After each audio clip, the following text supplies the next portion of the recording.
Welcome in, Big Blue Nation, to another episode of the Cats Talk podcast. I'm your host, Cameron Johnston, alongside my co-host, Jacob Boyers. Jake, the Cats have advanced past the first round of the SEC tournament, beating Louisiana State 87-82 in what was a very offensive-focused game for at least the first half. Kentucky got out to a nice start offensively, scoring 46 points in the first half. Really, it was a game where Cats got out to a 9-point lead there midway through the first half. Louisiana State came back, and it really just stayed around there the entire game. Kentucky kind of kept them at an arm's length, anywhere from 4 to 8 points for the majority of that second half. But here we are. We were scared about this game, potential trap game. I don't know if you can say a trap game with being the 9 and the 16 seeds. But here we are, Jay. We've got a chance to revenge our early season loss to Missouri tomorrow. What were you thinking about this LSU game? Yeah, I think pretty similar to kind of how I thought it would go, maybe a little more high scoring, but, I thought it would be one of those games where Kentucky has some chances to kind of step on the gas and put it away. And, there's some moments LSU makes some plays and hangs around. I mean, don't forget LSU did take a lead in the second half. They were up 1 a couple different times. But then kind of similar to the South Carolina game, just a couple plays down the stretch and you get out of there with a win. And obviously this time of the year, wins are the only thing that matters. I don't think Kentucky was great by any stretch, especially defensively, but hey man, a win's a win. LSU is a team that we both felt like could beat Kentucky. You saw it earlier in the season. And at times in this one, this was very easily a game you could have lost, and they found a way to make enough plays down the stretch to get out of there with a win and get to play Missouri tomorrow. Yeah, you spoke to it, and I think you hit the nail on the head right there. This isn't a traditional way I think you'd expect this Wildcats team to win. And when you get to March and you get to tournaments and one-and-dones like this, you have to find unconventional ways to win games and keep your season alive. In this game, they did exactly that. It's BG time. just like we all predicted. We all predicted giant Brandon Garrison game. I mean, let's start with him. 17 points, 5 rebounds, 2 of 3 from 3. I'm He was excellent. And we had been talking about he had been playing better as of late. This is the first time it kind of really showed up on the offensive side of the ball. But he's getting to the point now. I'm not saying I want this to be BG time. Yep. But I don't need his minutes being taken away either. Yeah, and he's also doing a lot of the stuff that obviously earlier in the season we were so frustrated that he wasn't doing. I mean, his motor the whole time he was on the floor was running. That one where Colin had like the no-look pass to him, that was just him getting out, head down, running as fast as he can in transition. Like, that's not plays you typically see him make a lot. And defensively, I thought he was excellent too. He was probably one of your best defenders on the floor. And then I texted you right after. Both of those threes were just back-to-back. No. Yes. Let's go.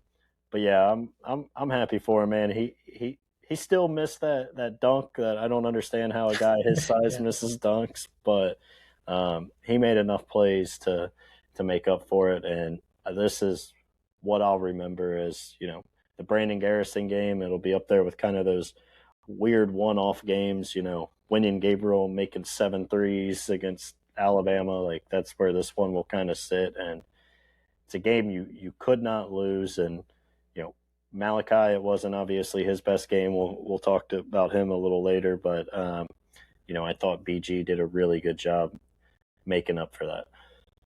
He really did, and you can't go a full game, even if BG's playing at his potential, without a Brandon Garrison type play. And that dunk just surfaced everything that you've ever seen. He did get the rebound right off of it and got fouled, but yeah, it's crazy. You see something like that, and you're like, I don't even know how this guy's on the floor. And then he splashes 2 threes.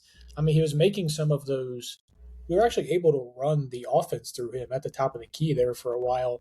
Yeah, He they hit did a lot. Ortega on a backdoor cut, got an assist on that, and you mentioned how just active he was on the defensive side of the ball, getting his hands in passing lanes, blocked 2 shots, came up with 2 steals as well.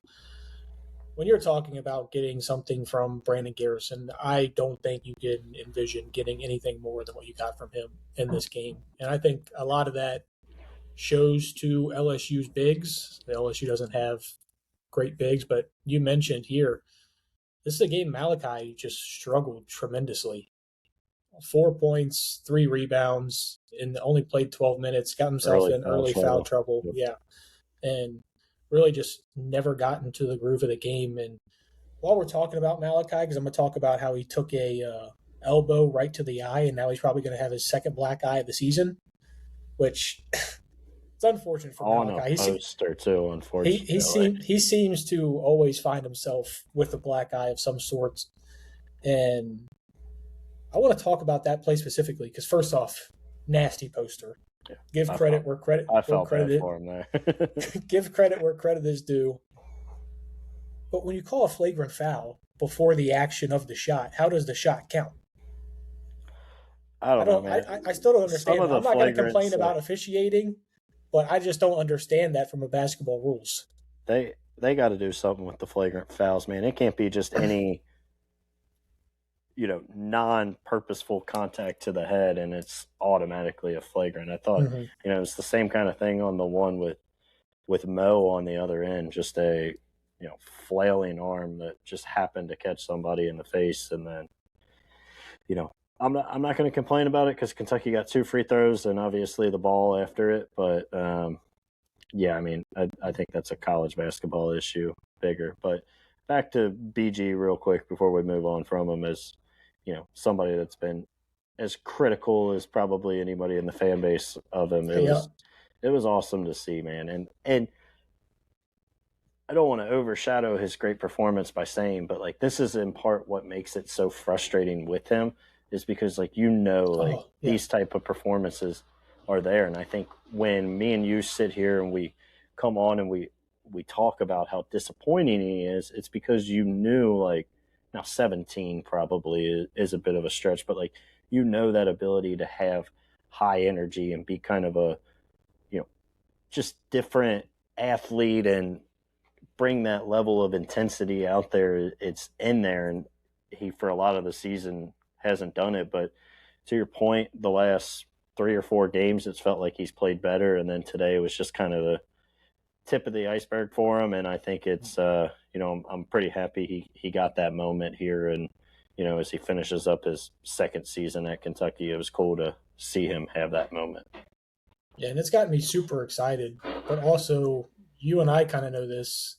As soon as BG has one of these games, Thursday it's probably going to be the polar opposite, which is unfortunate, but that's kind of the situation we've come to with Brandon Garrison. And in this one, especially with BG in particular, his energy when he brings it is infectious. And when he gets things to start rolling his way, you see it goes into the entire team. You see Ortega hyping him up. You see Denzel getting into it with them. You see the amount of effort, energy, smiles, just like team chemistry is almost like all brought in together when Brandon Garrison is playing well and playing with that motor.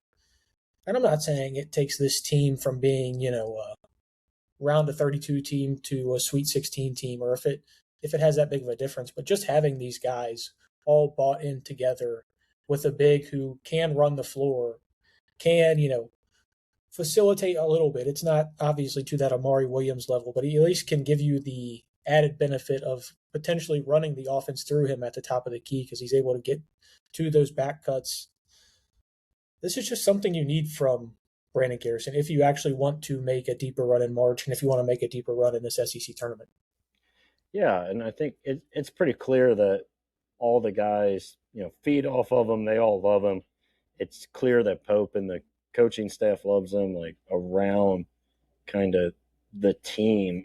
He's definitely one of those infectious personalities that everybody likes to be a part of. And for him to have these type of performances where it really, gets to like encapsulate that. I mean, you're right. His energy was great. I thought it, to your point, it made Ortega, you know, it always kind of brings out the best in him. You saw Denzel getting happy and, you know, sticking his tongue out at people. By the way, one of the weakest technicals ever called. Well, and I was talking about this before we started recording with someone else.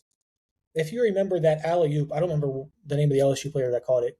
Alley oops, he dunks it over Ortega, looks at him, shoulder shrugs 2 or 3 times right in his face before he walks down. And we get it for a tongue out. There was nothing called, but Denzel goes with the tongue out, and all of a sudden it's just like, too much.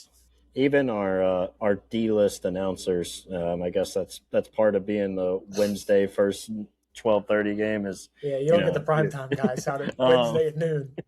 But like even that guy, I don't know what he was talking about. He said like Denzel kept going at him, and it was pretty clear on the replay. He stuck his tongue out and then just turned his head, and the play-by-play guy's like, I didn't see him go back, and he's like, he must have said something. It's like, I think you're just probably justifying the ref a little bit, but pretty weak technical. But yeah, man, I mean, I guess getting into some of these other guys, I thought Ortega was great, especially early. I mean, I know you look at 8 of 19 or whatever he finished at, and like it's not some crazy great stat line.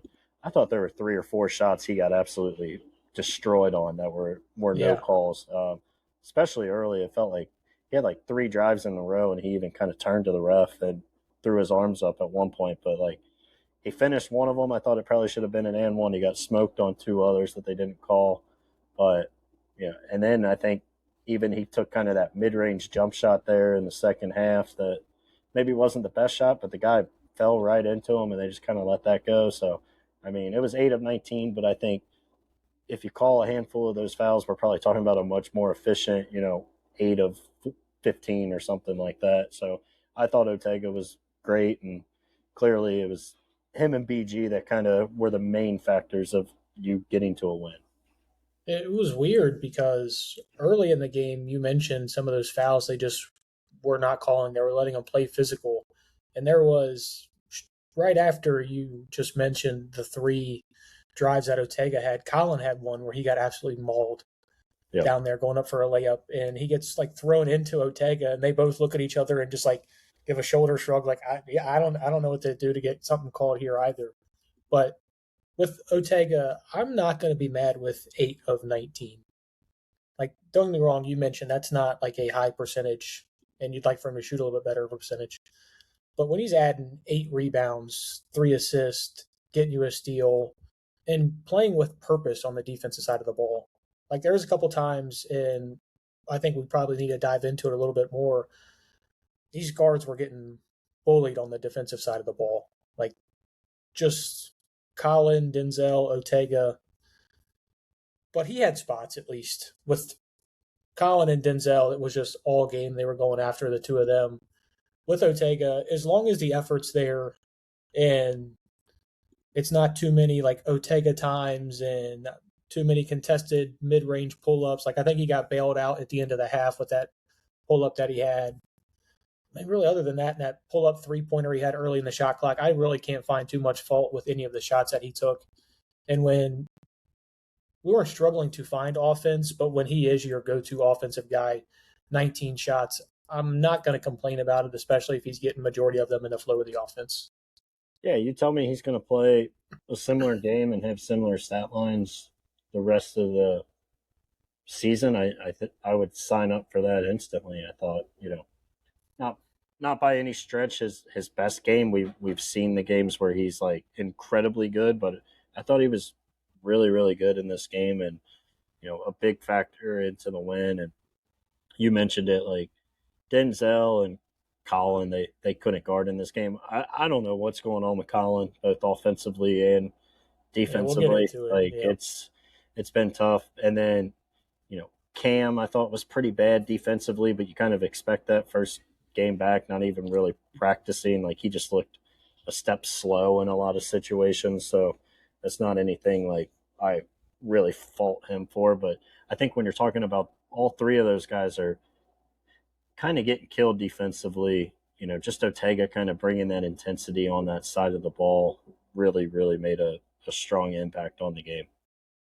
Yeah, he did. I'm not going to say that's it for the positives and the guys who I thought played really well, because I thought there were spots for each player where they kind of showed the ability to get something going. Jake, you already you hinted at it a little bit before we started recording. I got to talk about my guy. I got to. I don't know Get what your rant on so we can be positive. Come on. I don't know what Yelovich has got to do to get more minutes. He comes out and scores 7 of the first 11 points for the team on 3 of 3 shooting. 2 of those are him getting downhill. One's him hitting a spot up 3. He's got 3 boards in 14 minutes. Gets you a block, offensive rebound in there as well. This game, I'm not going to complain about it too much because Brandon Garrison was playing at the level that he was, and we were really finding a role with BG, especially the energy he was bringing on the defensive side of the ball. But my God, if you're Andrea Yelovich, what do you think you need to do to play? After he scored 7 of those first 11 for the Cats, he played another 3 more minutes in that first half. What does he got to do? Yeah, I don't know, man. I feel like I kind of say it every time. I would like to see him more. It was very, but I think you kind of saw a very interesting lineup for him, and it was him and Mo together with Cam Williams. They didn't. It was for 45 seconds. Yeah, they didn't run it very long, but I do like that lineup. So hopefully Pope saw something, or we'll see something on the game tape after the fact, and be willing to run that one out there a little more. It's tough because, like you said, BG was playing so well, you couldn't really take him off the floor. I thought especially in the second half, Mo was really good. I mean, he had a handful of possessions in a row where he's going up, getting rebounds and putbacks, a couple and ones. I thought it was kind of the perfect Mo Diabate game and what you kind of hope and expect out of him. 7 boards as well. So I do think at least in the second half, the way the game was playing, how well both of those guys were playing, I can understand, Yelly not getting a ton of run there in the second half. Yeah, I'll respectfully just disagree. I mean, I'm never going to get mad at Mohamed Diabate for the way he plays, because first off, it's going to look ugly. And if you're just watching the game, you're going to be almost disgusted with a lot of the things that he does, like his spinning runners that he's taking, that airballed 3 that he attempted. Oh, yeah, that one was rough. There's so many things that he does throughout the game that are just putrid to watch. But all of those things come together in him getting 6 defensive rebounds, getting an offensive rebound, adding 2 assists. I thought he played okay on the defensive side of the ball.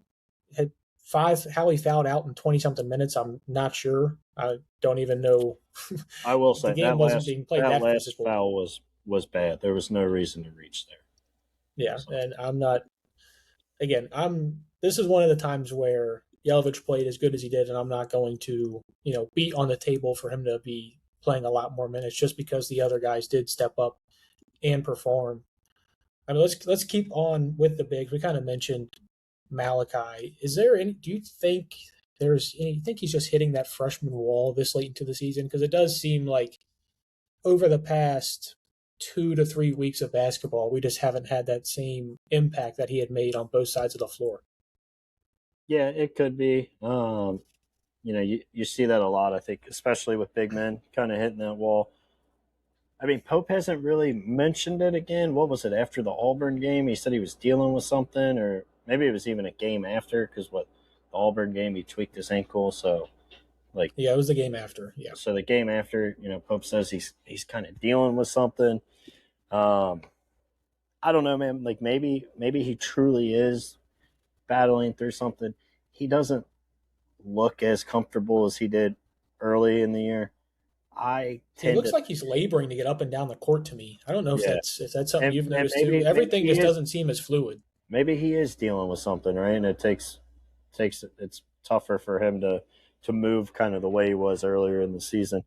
I don't know. I mean, I saw a handful of our fans kind of getting on him. I still think the kid's really good. But if you're telling me he's hitting like that freshman wall, I wouldn't think that that's like something crazy. And you know, I still think there's going to be a game, whether it's this SEC tournament or in the NCAA, like where we're going to have one of those kind of dominant Malachi performances where we're coming on here and we're talking about him almost in the way we're talking about BG today. But it obviously isn't as detrimental when you're getting these kind of games from BG. I mean, you need one of the two to play pretty well, I think, for this team to have a chance. And if it's a night-by-night thing, game-by-game thing where you don't really know which one of them is going to give it to you until you get out there, but as long as one of them can, then I'll take it. Yeah, and if you're telling me I get, what is it? Garrison had 17, Diabate had 7, Yelovich had 7. You're telling me I get 35 points between the 4 of our bigs with what they were doing early in the season? I'm taking that. And that's with Malachi only adding 4. So if you get 3 of those 4 guys to step up like they did in this game, you're A-okay. You get that, the guards start to play the way we think they should, and they get near 60. Like, I mean, now you're kind of cooking. Yeah, and I kind of want to talk about these guards here now because we haven't gotten to them yet. 2 of 13 from 3 are starting 3 guards. And if you tell me that's what those 3 go from 3, I'm scared about whether we would have won or lost this game. And you still scored 87. Yeah, you still ended up scoring a lot of points. And it's especially more of a concern with Denzel and Colin, just the way they've been shooting the ball from deep as of late. Because it hasn't been just a one-off game here and there for both of them. It's been about a 2-week spell since they have gotten hot. And like at least with Collins today, and I'm going to be a lot more frustrated with Collins. I thought he was very bad in this game. But at least Collins are close currently. Like they're rimming in and out. Denzel's throwing some off the backboard. He's off the very front of the rim. They're not close right now. He got one to fall in this game. Ultimately shot 6 of 13. So I'm not too upset with the game in total that you got from Denzel. But when he added the negatives on the defensive side of the ball, the flagrant that or the technical that he got that we don't really agree with, obviously, I think you do need more from Denzel, especially when it comes to being a perimeter threat. Yeah, I mean, it was a great finish on the one he got teed up on. But, yeah, I don't know why, man. I mean, I think this is something we kind of, like, we're holding our breath with Colin in particular because we've talked about his career here at Kentucky and we've talked how much he's been fairly inconsistent and he can go on these runs where he's a guy that, like, anytime he steps on the floor, you think he can drop 20 or go 6 of 8 from behind the arc and make all these great plays. And then you see moments where he looks scared. And I'm not saying he's looked scared over the past few weeks, but he should be your best perimeter defender. And, like, you've seen kind of glances at it here and there, but it's never been fully consistent. And then to have him back to where he just can't buy a shot from behind the arc, it's really making it tough. At least now you got Cam back, and I think that's a huge thing because I'll come back to Colin and Denzel, but I want to say about Cam, like the thing I think that makes him so valuable is you saw them not have to play Trent today, and you would just kind of assume he takes Trent's minutes. But where I thought he was most valuable is they were able to take guys like Ortega and Colin off the floor without having to put Jasper in. And it gives you, especially when Denzel's out there and you still got somebody to kind of run point, gives you another wing to where you don't have to go back to Jasper in these situations. But yeah, as far as the shooting with Denzel and Colin, I don't know what's going on. I'm just keeping my fingers crossed that at one of these games here in the SEC, they get hot and they can carry that over into the big tournament. All right, Jake, which one do you want to talk about first? Do you want to talk about the level of flexibility that having Cam Williams back and being able to play 17 minutes gives you? Or do you want me to keep going on Colin and Denzel's outside shooting? You pick a lane, I'm going down it. Which one? Feed me the rock. I mean, if you want to touch a little more on Denzel and Colin, because I've kind of said all I can say there. Go for Yeah, it. I mean, just looking back at their last three games, Denzel against Florida was 1 of 6 from three. Denzel against Texas A&M, he's actually 0 of 3 in that one. And then we already mentioned here in this game, he was 1 for 5. Yep. So you're looking at him being 2 for his last 14 over the last three. Colin goes 1 of 5 in this one. Went 1 of 5 against I feel like he's A&M, been 1 of 5 over the last 10 games. and then 0 and 3 from Florida. So he's 2 of his last 13. So you got two guys, your best two perimeter threats over the last three. We're shooting 2 of 13 from three and 2 of 14. And they're averaging about 5 attempts per game. Yep. From beyond the arc. And that's with adding 0 benefits on the defensive side of the ball. I don't know what happened to the. Do you remember before Arkansas last season? Colin Chandler was our lockdown perimeter threat. Yeah, that's what I'm when saying. It comes to on the defensive side of the ball. And right now, it's almost like he's almost unplayable on that side. And you hear that when we talk about anytime I hear somebody talking about Andrea Jelovic, it's, we can't play him because of his defense. Or same thing with Jasper Johnson. I got It's more not as bad as Jasper, but I'm with you. It's not as bad as Jasper, but it's pretty close, man. And he's got to get hot against Missouri. We got to flip that switch. I've mentioned it before. He's like Jay Bruce.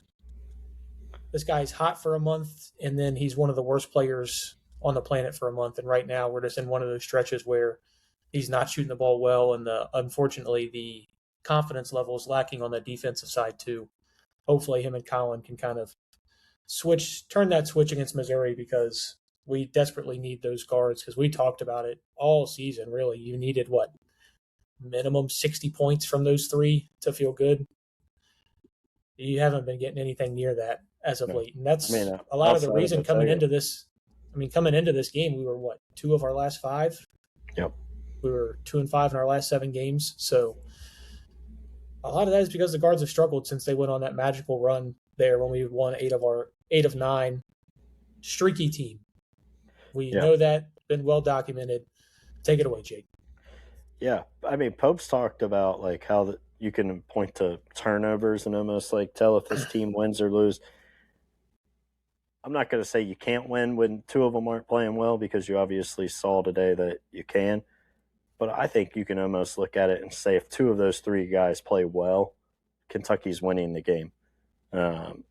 Really, I think you still need one bench guy to kind of have that Brandon Garrison game. I still think you need that one wild card to not necessarily give you 17, but I think you got to have one of those bench guys give you a 10 plus. Yeah, and I think between everybody, you're going to fall into somebody kind of doing that, right? Mm-hmm. So, if you can have 2 of those 3, whether it's Ortega has an off night and Denzel and Colin have their best shooting nights, or just one of them there with Ortega, I think you can almost look at that and say, that's how this team wins. And that was what gave us so much, not excitement, but the slight optimism we had going into, the tournament, is that, these guards are so good that if we can get those type of performances from them, we can beat just about anybody.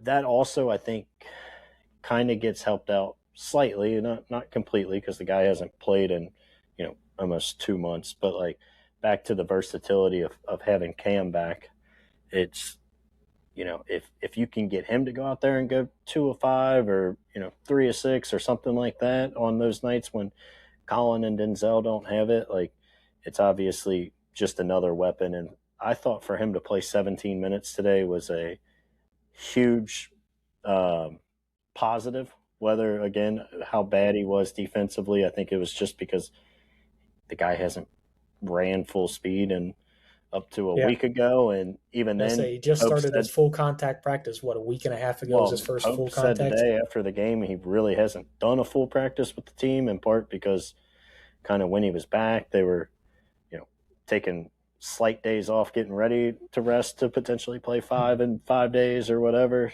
So, I mean, he pretty much said, like, we told Cam, just go out there and we'll see what happens. Like, you just try to figure it out. But I thought he looked really comfortable, especially on the offensive side of the ball. And again, defensively, I think there were just a couple times where he kind of got beat and he just looked half a step slow. Like, that's stuff that I think will, as he gets his feet under him and gets back into game speed, he'll be fine with. But knock down the three.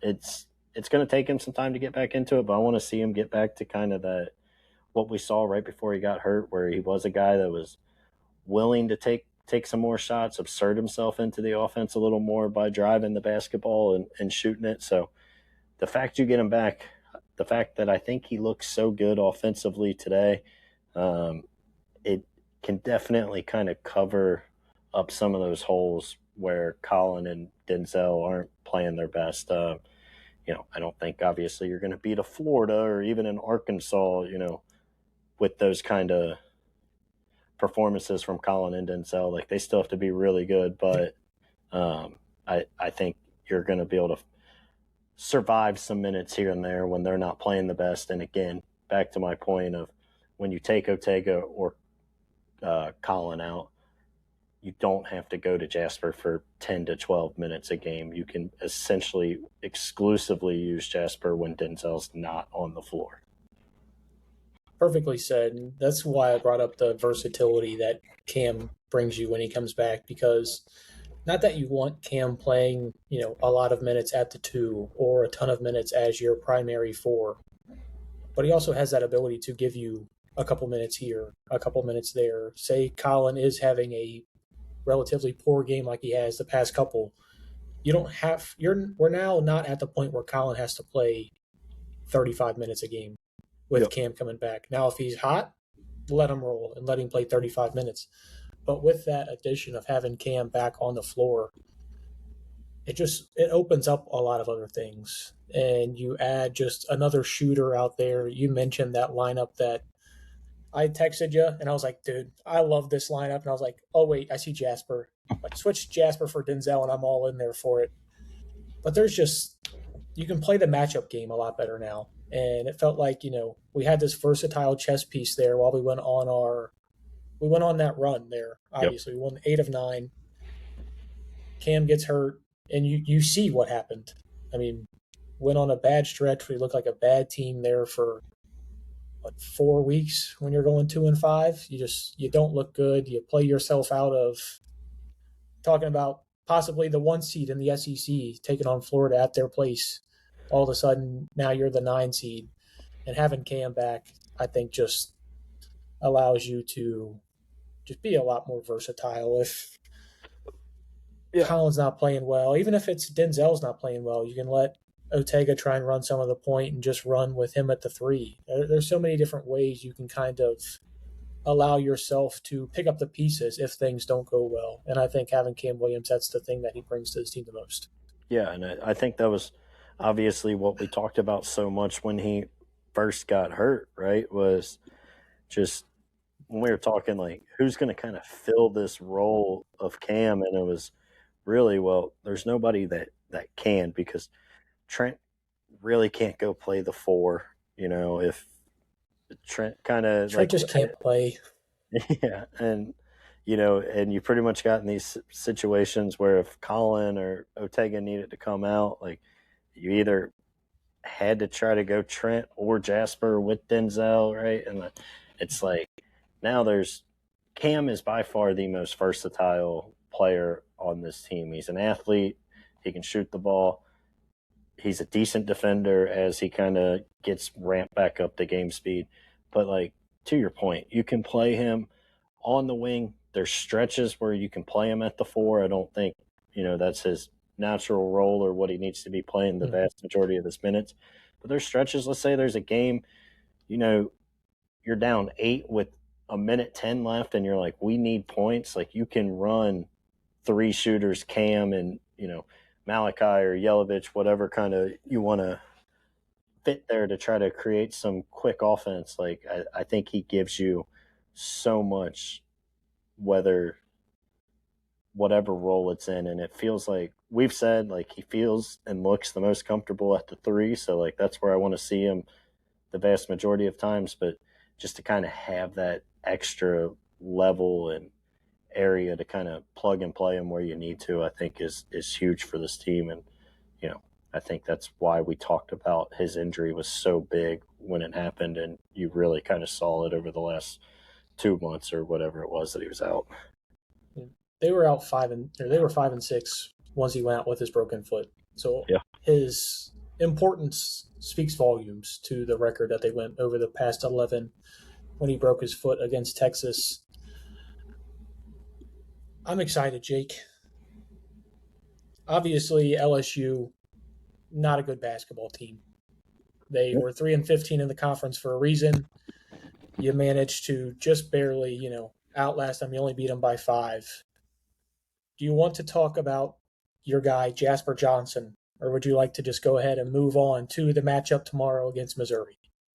Yeah, Jasper played under 3 minutes in this game. I don't mean to keep being mean to him. I think that's kind of, especially now that Cam Williams is back, that's the perfect role. Get him 3 minutes when Denzel needs a breather or whatever the case may be.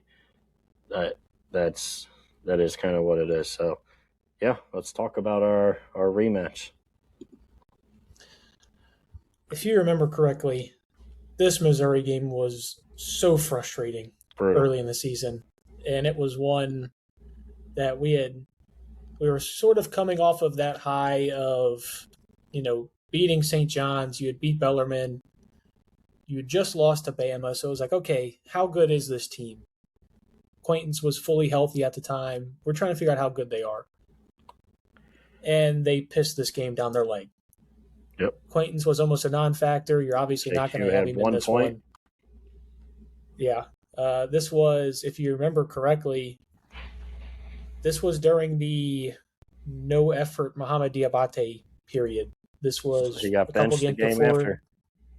Yeah, 2 games after. It was that LSU game that he got benched. So he had one more after this. LSU was the next game. LSU was the first game that Yelovich got to start. Yeah, it was right after Missouri because Missouri put us 0-2 in the conference, and we were staring at 0-3. Yeah, but we beat Mississippi State after Missouri. Oh, okay, I guess so. Yeah. All right. But hand up. Either way, the point remains, though. This is, when you're looking at this game, and this is kind of, if you remember why I told you, I think if they beat LSU, I'm less worried about Missouri than I am LSU. Like, if they get to this game. And now that I say that, it's probably going to go the exact opposite. We're going to get ran. Yeah, we're probably going to get ran off the floor tomorrow that I'm saying this. But Ortega played well for you in that game. Malachi had played well for you in the game against Missouri. Not a single other person played well. They only hit 7 threes. And you were up, 6 with like a minute and a half to go or something? All of these auxiliary stats of the first game where you lost 73-68. First off, you only scored 68 points. There's problem number 1. They had 13 turnovers. They ended up making 7 threes, only made 22 field goals the entire game.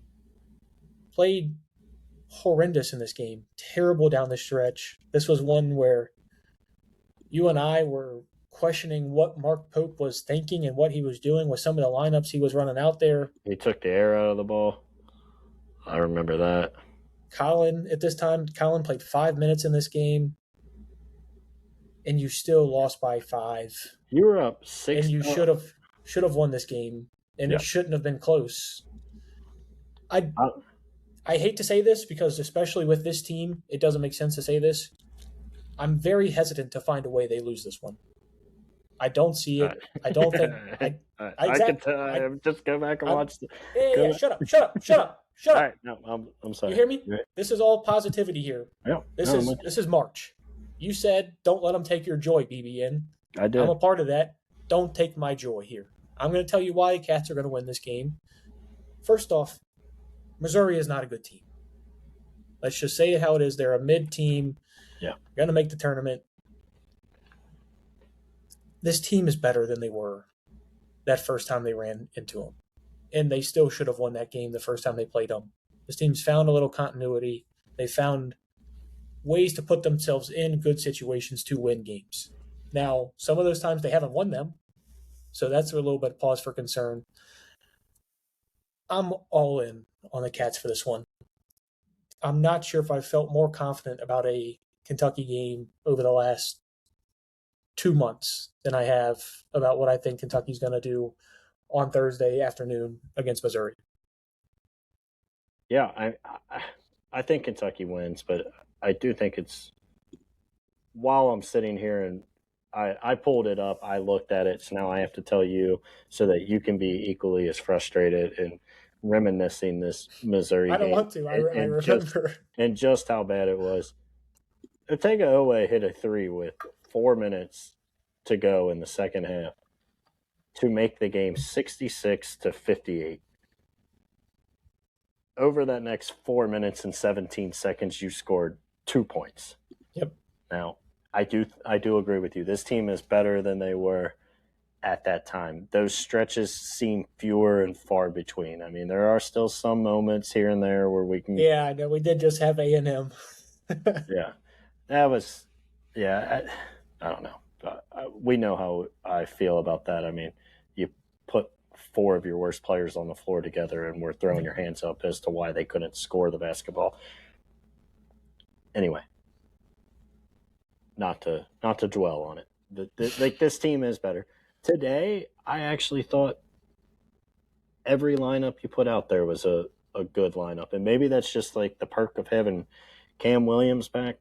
But when you tell me Jasper and Trent Noah are going to combine to play 2 minutes and 50 seconds, like, no offense to those guys, I'm all for it. I'm signing up for it. And I think you put guys on the floor that can make plays and positively impact the basketball game instead of the opposite.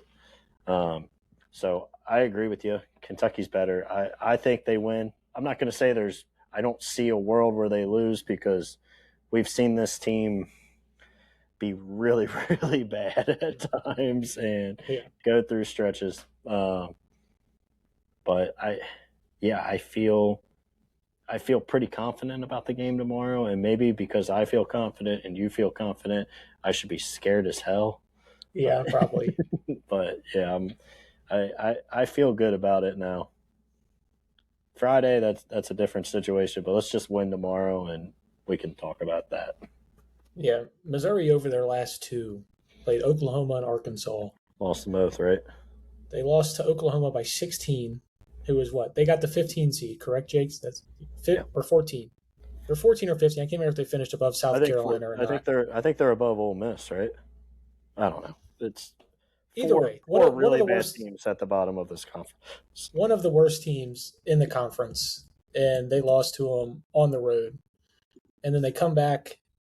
They have their home game, senior day, against Arkansas without Darius Acuff, and they still lose.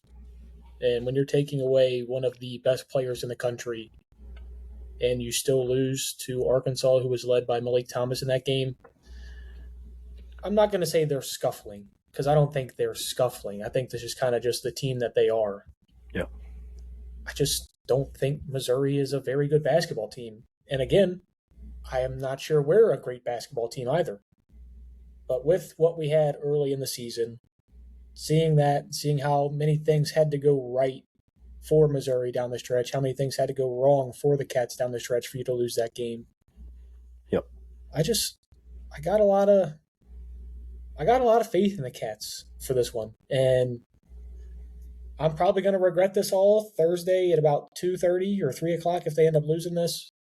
But I feel very confident in what I think these Cats are going to do because I think they showed up against LSU with a enthusiasm and passion to play this game that I necessarily wasn't expecting. This is a team that kind of goes through spells of effort concerns and you don't know who's showing up game in and game out.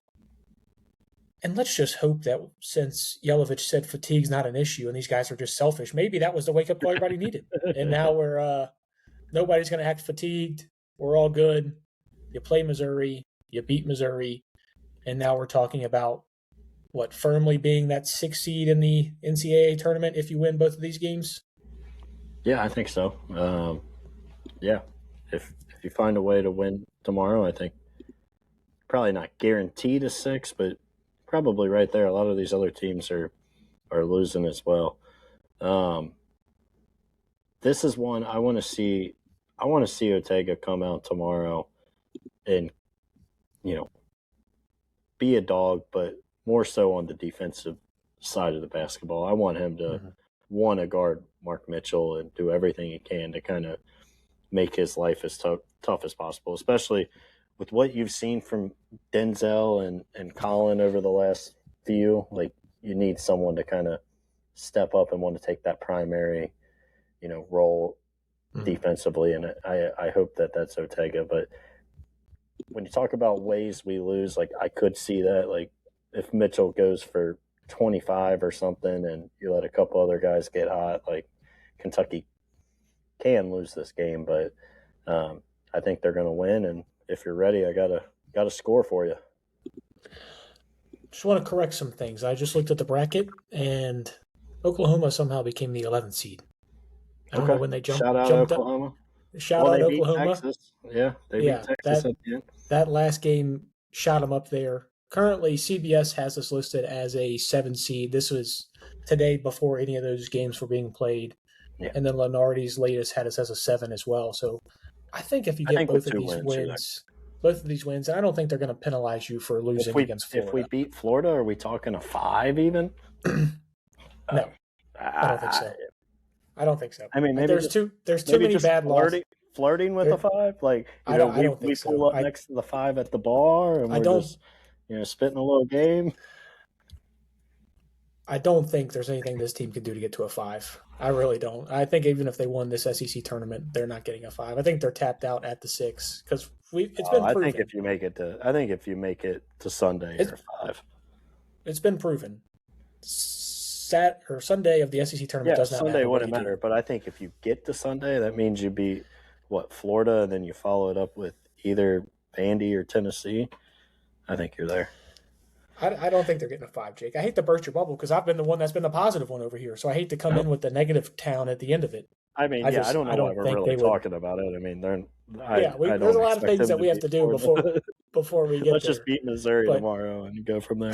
Yeah, let's go ahead and handle the Tigers. But hit me with your score prediction because I think you might have a closer game prediction than I will.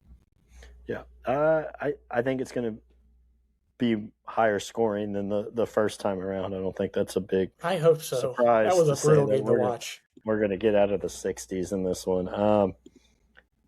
I think it's a close one kind of throughout. Kentucky, again, makes a handful of plays over the last 4 minutes, kind of executes in the way that we did not in Rupp Arena and avenge that loss. I'll go Cats 83, Missouri 76. 83-76. So you still got a 7-point win in there. That might be the exact. Now that I think about it, that might be the exact score I picked for LSU. It might be. We're running it back. It weren't. Run it back. I'm not going to run it back because I told you what I thought if Kentucky was to beat LSU. I'm sticking to my guns on that one. I got the Cats winning. And the fact that they shot so poorly from 3 in this game against LSU, and they were still able to score in the 80s. Yep. Jay, give me the Cats getting into the 90s. I like it. Let's go. I think they get there. hot. I think you win easily. I think they get hot. I think we were starting to talk about Colin and Denzel finding their stroke. You see some good open attempts in transition. Today there was a lot of open threes to be had. There just wasn't the couple extra passes made. For as much as we praised BG and how well he played, there was a couple of BG moments in there where you're just like, dude, one more extra pass, and we've got Denzel for an open three. Happening whether you want it or not, man. It's kind of like this roller coaster of a season. You just strap yourself in and you hop on the ride, and you hope it's a good one. And well, we're in the thick of that roller coaster ride. But I got the Cats getting. I'm gonna say it's just barely in the 90s, in the 90s. I'm gonna say they go 90. I'm gonna say 90 to 79, a double-digit win for these Cats. I think they find a way to turn it up a little bit on the defensive side of the ball. The thing I'm really interested to see, and one thing that could kind of change that prediction, is when Cam Williams wakes up in the morning. How does that foot feel after playing 17 minutes? Because I think if you would have asked Mark Pope and this staff how many minutes does Cam play, I don't think they would have said a number as high as 17. I think they probably would have liked to have gotten him around 10 just to see how he feels, especially when you're talking about your first game since January 21st. 17 minutes, playing the next day, playing in 24 hours. How does he wake up feeling? How does that foot feel in the morning? It's not something we're going to know until, maybe an hour and a half before the game tomorrow. I'm hoping he's good to go, but is there anything that could sway you off of your decision point going forward, or any last things you want to touch on before the Cats tip it off again in Nashville?